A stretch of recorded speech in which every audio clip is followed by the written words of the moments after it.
Hello.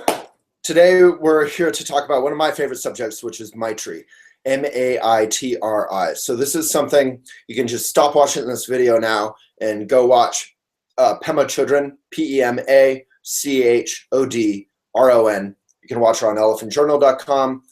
She has talks on there, or you can find her on YouTube or all over Google. So basically, Maitri sounds nice. It's loving kindness for oneself and for others.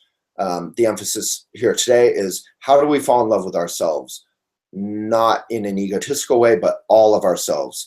The tender-hearted sadness in ourselves, the confusion in ourselves, the aggression in ourselves, the clinging, the sense of loss, the sense of frustration, the ridiculous, bold brashness of ourselves, every part of ourselves. So when I was young, one of my biggest obstacles was I was really loud and really bold and really, I was perceived to be arrogant by a lot of people, but really I was just sort of happy and insecure and kind of exuberant and dorky. And I got a lot of people kind of trying to smush me down.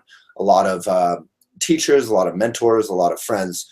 I also, a lot of people who cared about me, and they would kind of take a kinder approach. Maybe they had a better relationship with themselves, and they would say, hey, Waylon, it's really great that you're so enthusiastic, but you know, you can also approach your enthusiasms this way.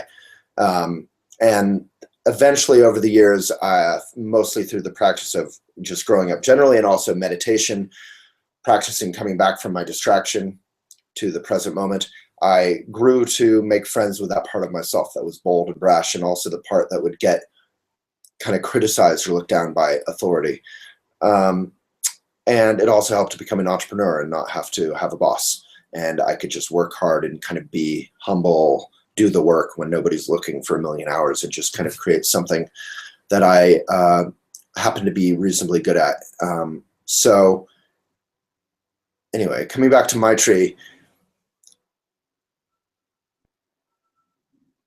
I think the basic quality is, can you make friends with your loneliness? Can you make friends with your, as yoga people often talk about, shadow?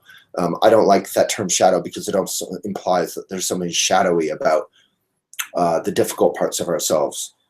But it's fine. You know, there's the light parts of ourselves and the shadowy parts of ourselves. Can you make friends with the whole yin yang of the whole thing? So the basic way to do that, according to the Buddhist tradition, is very simple, is to, when your confusion comes up, you notice it, you don't ignore it.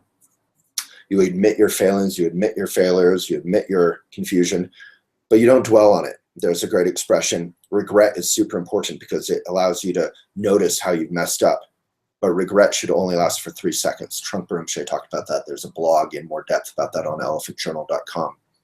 So you notice what you are doing, good or bad, happy or sad, can be positive as well. And then either way, victory or loss, you come back to the present moment. So that's just the sitting practice of meditation. So many of you know how to do that, but the Buddhist practice of shamatha meditation, resting the mind in the present moment, is incredibly intense and powerful once we get into it. It may seem boring or hard or like not much is going on, but basically you take an uplifted, natural, relaxed posture. You connect with the heavens above, the earth below.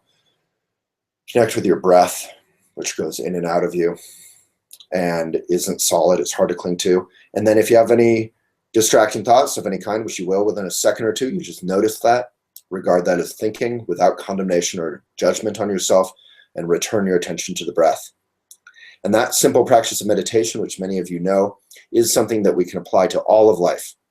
So whatever goes on in your day, you're stressed out about a deal going bad, you're stressed out about a girl or a boy, you're stressed out about money, you can just notice that, touch it, appreciate it, and then come back to the present moment, which just means kind of coming back to whatever is going on. Appreciate the trees, appreciate the flowers, appreciate the mess on the floor, and maybe clean it up.